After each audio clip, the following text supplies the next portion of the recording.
Welcome to the Coach's Edge podcast dedicated to learning, sharing, and teaching the game of basketball. I'm Steve Cramer, player development coach, owner of Cramer Basketball, here with Coach Troshak of Brown City High School.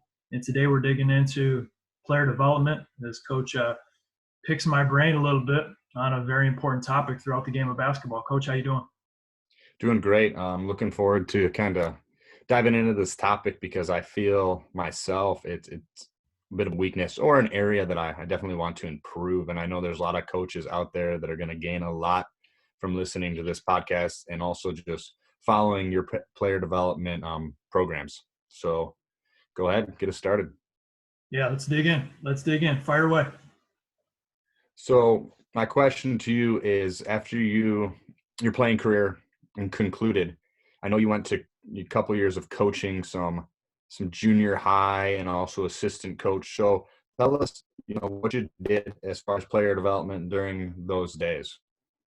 So I actually started a lot of my player development when I was still playing basketball overseas. So Okay. When I was playing basketball in Europe, I was coaching for 2 years of high school ball there, which overseas it's not high school basketball, it's club, and overseas it's predicated on moving your players up so they can play better and at a higher level as they age. And so that was my first real taste of actually being in charge of a group. And over there, there wasn't this pressure of winning. The pressure was, are our guys getting better? And so that was always the main focus. And so learning a lot as far as the progressions, where there wasn't this pressure on winning so much as are we developing so that we can win later when we're older. That was a big piece that I took back into when I moved back to the States and began coaching. So as you mentioned, I coached back in the U.S. 1 year of 8th grade basketball, junior high, right? And then I ran our youth basketball program at USA schools, and then I was assistant to Mark Gainforth when he still continues to coach at USA, Hall of Fame coach. And so integrating some of those areas from a lot of what I had learned overseas with our youth basketball players was predominantly skill development. Like, that's what's going to be the focus: developing our players, having fun, learning and enjoying the game of basketball, and not putting the pressure on, did our 6th grade team win? Did our 5th grade team win when they were at this tournament? And then the older they get, the more competitive we can kind of get as far as wanting to try to win against the teams that we're playing. Now, you're an All-American at Hope, had the opportunities to play overseas. Most would think you would transition into a high school basketball coach. So what led you the other direction not the other direction, but what led you to specifically player development over being a high school coach? If you would have told me 10 years ago I'd have my own business in player development, I'd have thought you were crazy, right? That was not in the plans. I thought, as you mentioned, I was going to be a teacher and a high school basketball coach once I finished playing basketball in Europe. That's what I had wanted to do coming up since I was young. So I got my degree in education, and that was the plan all along, was to be a teacher and a high school basketball coach. I knew before it was just basketball was that I wanted to work with kids. And I had a passion for working with kids. I also had a passion for the game of basketball. And so putting them together as a business, doing that full time, didn't happen until much later. But it was always in my mind of wanting to teach and wanting to coach. Fortunately, as you mentioned, I had a chance to keep playing basketball. And so I did that as my job, as my career for 4 years. And then as I went back and I was in the educational system for 2 more years, coaching and working, things kind of moved very, very organically, where I was helping out Coach Gainforth a lot at the school, but I also had other coaches contacting me. There was a local youth basketball camp that I'd been running for years, and they were asking about how can they get their kids to come to my camp, or can I go to their school and run a camp and just work with their kids. And so that's kind of when the light switch went on. I was like, whoa, I'm not even trying to do this for a living, but people are asking me to come and coach their kids. Okay, I might have something going here because I already loved it. And so, the big thing for me, and this is some of my foundation, regardless of what you do for a living. For me, there's 4 pillars: faith, passion, service, and sacrifice. And I think if you can have a foundation for how you live and what you try to do, now everything else can fall into place, have its own space for how we live. And so, for me as a man of faith, I know if I can try to keep that and do my best as having that as my foundation, okay, now I can build on that, the other things that I'm trying to do. And as I mentioned, I got a passion for basketball. I got a passion for working with kids, and I try to emphasize the importance of sacrifice and service in life, so that you don't not only get the best out of yourself, but you help others get better as well.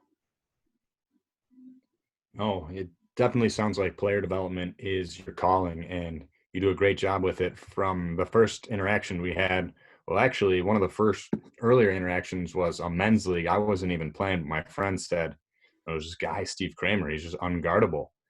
And then I saw that you were running some camps, and I was at Caseville, and I had a player attend, and I started following you, and I just ate up all the drills and all the things that you were doing, and I was like, this is somebody that I got to send a kid to, because he's truly making them better. He truly cares about them. So I know what makes you different, but there are so many skill coaches out there. There's so many programs. In your words, what makes you different than the other skill trainers? Yeah. So to preface that, what you're talking about, I believe some people have a job, some people have a career, and some people have a calling. And I feel like this is what I'm supposed to do. Like I said, I didn't plan it. It just started happening. And then I said, all right, let's go. Like, if this is what it's going to be, I'm jumping all in. And to emphasize how much I feel like player development was something that I was supposed to do, I started my business in 2014. My wife and I in 2013 both had full-time jobs living in Michigan. The groundwork was set for me to teach and be a high school basketball coach when Coach Gainforth retired. And that's what I was going to do. But in the back of my mind, I kind of wanted to, I'd like to do this full time and impact even more people than I am. My wife at the same time wanted to get her PhD and become a professor. So we both quit our jobs. We moved to a new state. We didn't know a single person in the whole state of Ohio, even though it's close to Michigan. We didn't know one person in the state of Ohio. She entered a PhD program. Instead of me really applying for teaching, I did a little substitute teaching. And I went to the local gym and I said, I want to do some basketball lessons. Can you give me a shot? Can you give me a chance? And they were, and I gave my background. I said, I've coached, I played overseas. Can you give me a chance? And they were like, all right, well, we'll give you 3 hours a week to use our gym. Three hours a week. And so that fall, I trained 6 kids.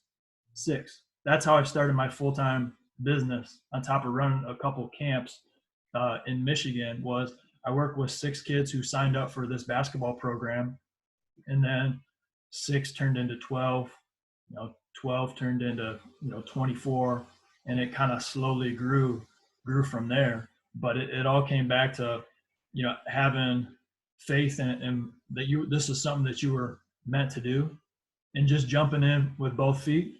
And I told my wife, I said, listen, you're going into your PhD for 4 years. I was like, so give me 4 years, because we're going to end up moving anyway. I got no problem moving wherever you get your professor position, because you moved to Europe and live with me, right? So we're good there. I'll go wherever you get your professor teaching position, but give me 4 years to try to make this a legit full-time business. And it happened, and it did. And it really, by about the 3rd year, like, it became pretty legitimate. And that's where it kind of organically grew from. But to get back to your question on, the separation, I think one of the biggest separators is there's kind of workout guys and there's developers. And Yeah, I'll give you a good example. There was a young man that we worked with out of Midland. He played at Hope College. He played professionally in a couple different countries. He played some semi-pro in the U.S. And I'd been working with him for years.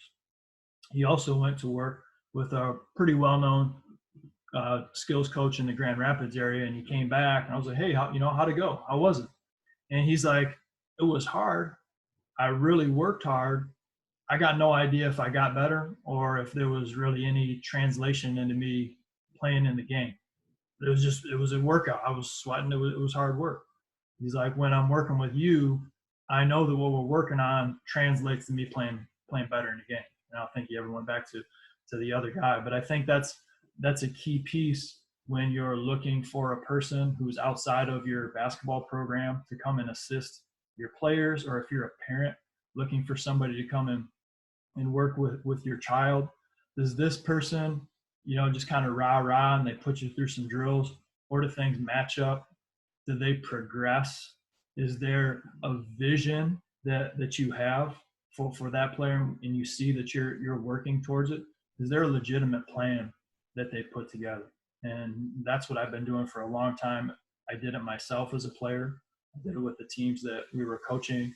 Now I do it not only with the camps that we run, but for a lot of other varsity coaches, such as yourself, throughout the area.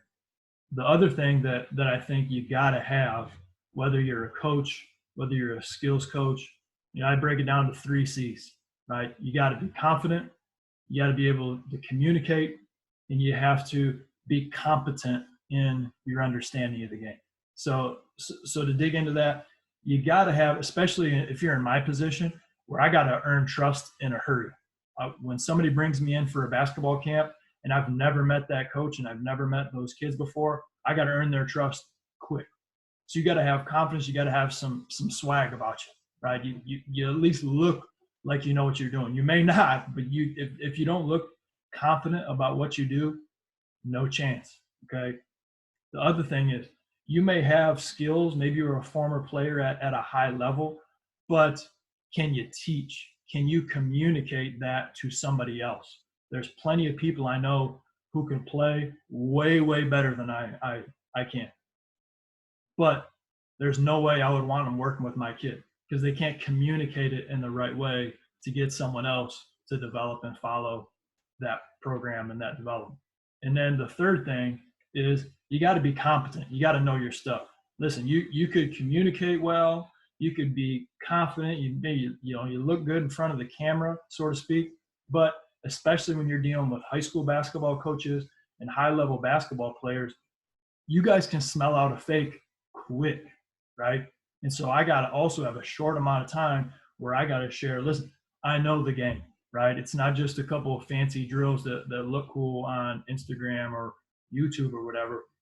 There's an understanding of the game. I've done my homework. And now, if you let me, I can help take your child or your program to another level. So let's get to work. While you were sharing, those two things came to mind. One is you define be where your feet are. You started with 6 players, and I know you treated those players like they were NBA, and that's what allowed you to continue to develop. And the second thing for those coaches listening out there is your attention to detail and ability to break skills down is, I think, another thing that separates you from any skills trainer. You can teach an average player, a move that they are going to be able to use and be able to, I remember you taught one player specifically a Kobe Bryant move, and he used that move over and over again in practice and in games, and it still worked, and it was just one move, and he just did it great. And he was an average or below average player, but you made him with just one move, one thing he learned from you, and he took it into his repertoire and really, took it to a different level as far as his playing ability.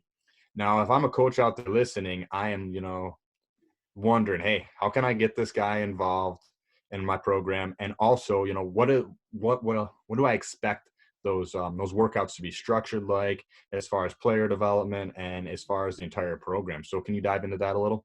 Yeah. So whether you're going to bring me in or not, like with this podcast, right, we just want to help as many people as we can. And so as we study, the big thing with me is I'm trying to study how we as athletes best learn skills, right? And so going back to research, right, there's people that are much smarter than I am that have done studies on this stuff. And so we understand that the best way to learn a skill is through what you call block training, where you concentrate on a small piece. And let's try to master this skill. Okay. Then we'll add another piece on top, another piece, block, block, block, block, block. And that's how we can master a skill. Now, the best way to get the skill to translate into gameplay is what you would call randomized training, right? Which involves decision making. It involves the fact that you can't simply do one thing again and again and again, but it's got to be multiple actions going on. And so being able to progress a player, a program, whether it's a basketball camp or getting a coach like yourself to try to layer your instruction in a way that's going to work for the athlete, right? You can't be all over the place. You can't do, okay, we're going to do stationary ball handling here, and then we're going to do a dribble move here, and then a pass here, and then a finish here. And they're not going to be able to put those two pieces together in a way that allows them to understand, okay, here's what we worked on here. How does it translate over here? We got to have things in the middle, right? And in education, you call it the zone of proximal development, right? You can't make things too difficult that we don't get there, right? It can't be too easy. We got this kind of flow in the middle that's challenging. That learning zone is where we want to be at. And so when we understand of how we can learn a new skill or get a high amount of repetitions in a certain thing because we want to hone on and master those specific skills like shooting, for example, we can block that. Okay, now it's time for us to transition that block into knocking down shots in the game. Now we need to start randomizing the instruction. And so to use your question in a quick example, in a 45-minute workout, I might do form shooting for 5 minutes, okay? And it's block. It's just shot after shot close to the basket, and I'm concentrating on specific pieces. So maybe I concentrate on my follow through, then maybe I concentrate on the motion of the ball, then maybe I concentrate on the motion of my body. Okay, now I'm ready for some game shots, but it's still close, and it's just again and again and again. Now, okay, we've got that covered. Now let's do some spot shooting. Again, this is block training. It's, okay, I'm going to make 10 from the corner, 10 from the wing, the top, and the other side. Now I've knocked down, let's say, 50 shots. Okay, so we got that. All right, so now let's start to slowly randomize it. So maybe I'm in the corner, and I go one dribble pull up right, one dribble pull up left, catch and shoot three. So now we're no longer doing the exact same thing again and again and again. Slight minimal randomization with our instruction, which is again slightly allowing our player to get a little bit more game-like action, right? The only time we're in a game and we do the exact same thing 2 times in a row is shooting 2 free throws. That's the only time you get to do it, right? You have to be able to transfer one skill into the next while making decisions. So after you've done that, now we can transition into even more slightly randomized game situations. So maybe it's me making a dribble move and passing to a coach at the top of the key. And then I make a cut, I come back, and then I take a specific shot that we're trying to work on. So now it's ball handling, it's passing, it's moving without the basketball, and it's shooting, which is the focus of our workout, right? But we've put other precursors in there to make it more like a game situation. And now you want to fully randomize the instruction, right? It can be exterior cue from a coach. It could be a live defender, something that is allowing that offensive player to have to make a decision, to make the correct decision to get into what they're shot at. So maybe you're working on cutting and shooting, and you have a defender who's in there, and maybe one time they're taking off the wing pop. Okay, so you got to fade back to the corner and take the shot. Okay, and the next time they take that away, so you got to work on a curl coming around for a jump shot. Maybe you pretend that you get jammed, and so you can go out and take a straight pop, but you ran them off the 3-point line. So now you got to get into a one dribble pull up going right or left. We're still concentrating on shooting, but we've randomized the instruction. We've added decision-making processes that will allow our player to now perform better in a game situation. But it all comes back to how we progress through our workout. Everybody's different, right? Everybody needs different levels of certain things. I hate when coaches say, well, we don't do it that way. You got to do it this way.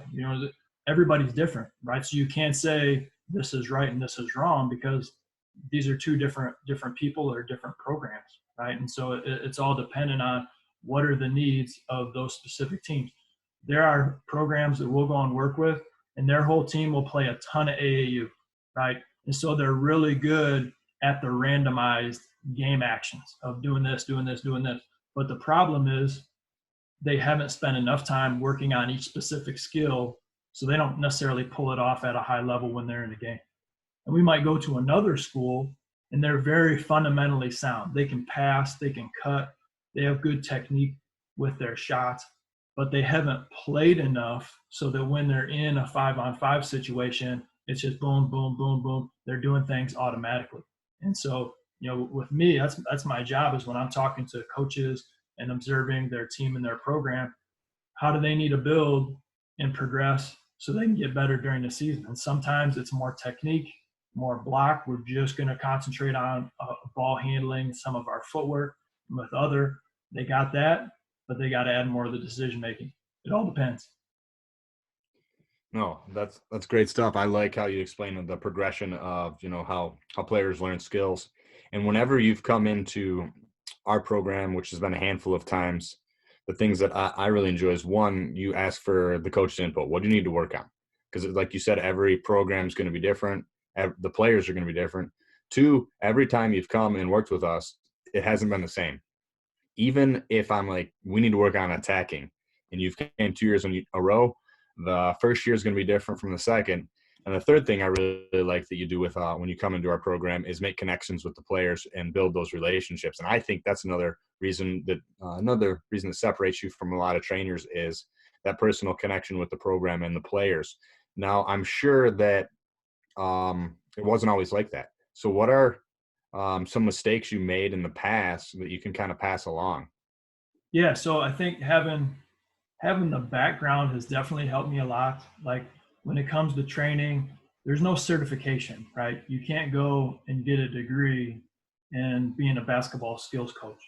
But for me, at least in my opinion, the next best thing is getting a degree in education, because it's the same clientele. I work with pro athletes, college athletes, but the majority of the players I work with are high school. The second largest amount of players I work with are junior high. And so having that background in education has been really beneficial for me.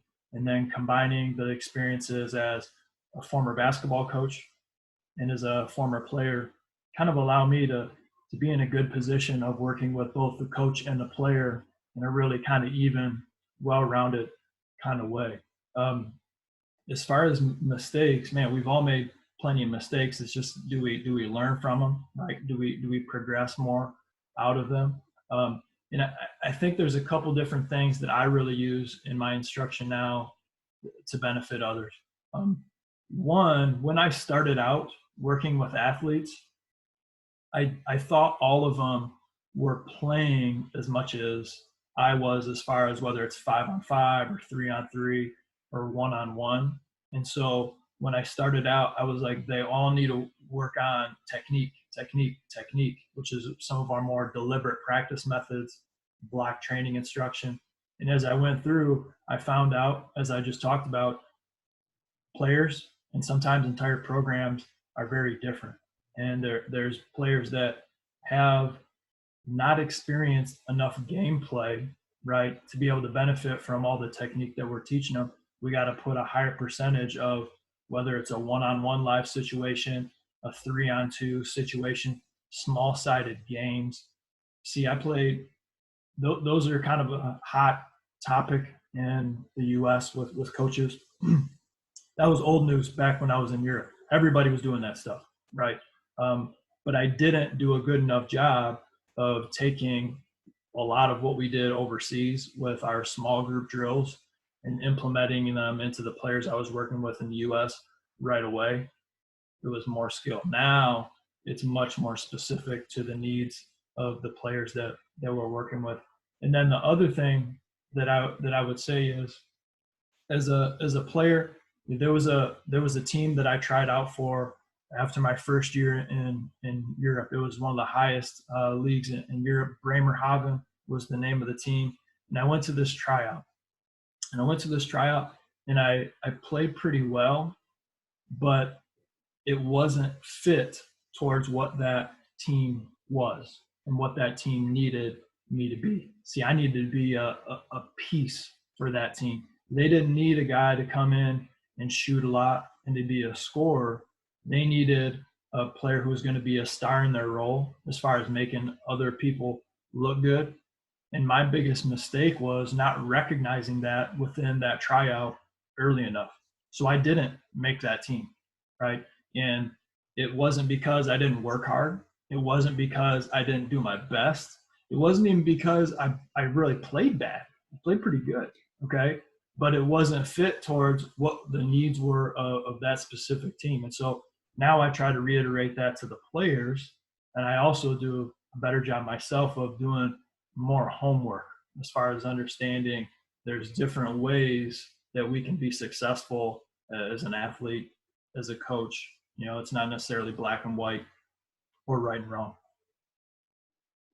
Yeah, I liked how you mentioned that, everyone makes mistakes, and are they learning from them? And it sounds like that you definitely learned from, I wouldn't call them mistakes, they're just learning experiences. Yeah, And yeah. you were better off from that. And I think coaches listening to this podcast now have a kind of a better understanding of who you are, how you work, and how you teach, and as a player development coach, and what they can gain from being part of your program. So what are some outlets that you can use to work with and instruct athletes?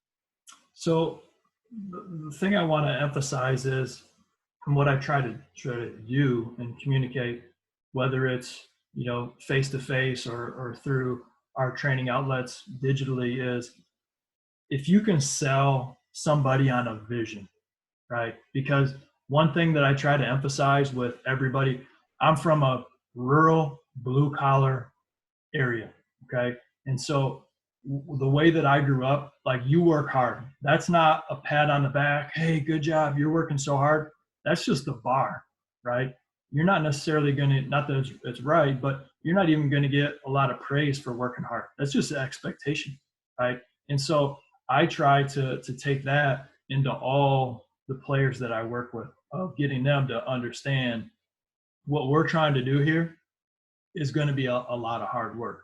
But I'm trying to get you to have a vision for yourself and where you want to be, where you want to go, whether that's as an individual or as a team. And if you can sell somebody on a vision, if you can sell somebody on a vision that they have for themselves, the work becomes irrelevant. It's almost already done, right? Because now they got the vision, they got the fire, they got it. And it's just like, it's done. I know I got to do it. I know I have to work hard, but it's just boom, knocking down that day. Next day comes, boom. And now we're knocking down 1 week at a time. All right, next week, next month. And now, boom, boom, boom, that compound effect starts happening. And it's a beautiful thing to see.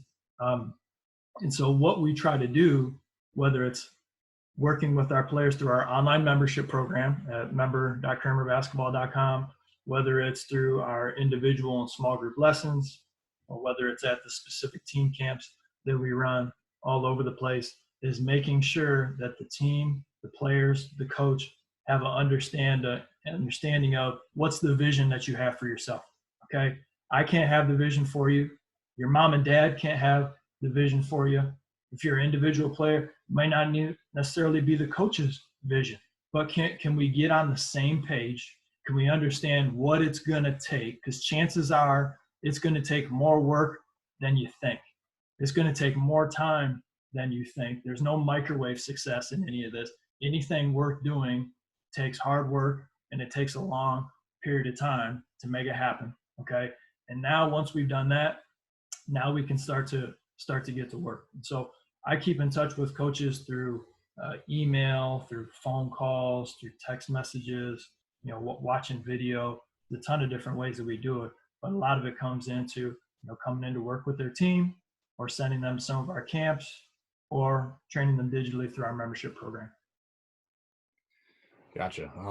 No, it's great. That's great stuff. And you mentioned, it's the identity. The players need to take ownership of it, and you kind of help them get from where they are to where they want to be, and you do that multiple ways.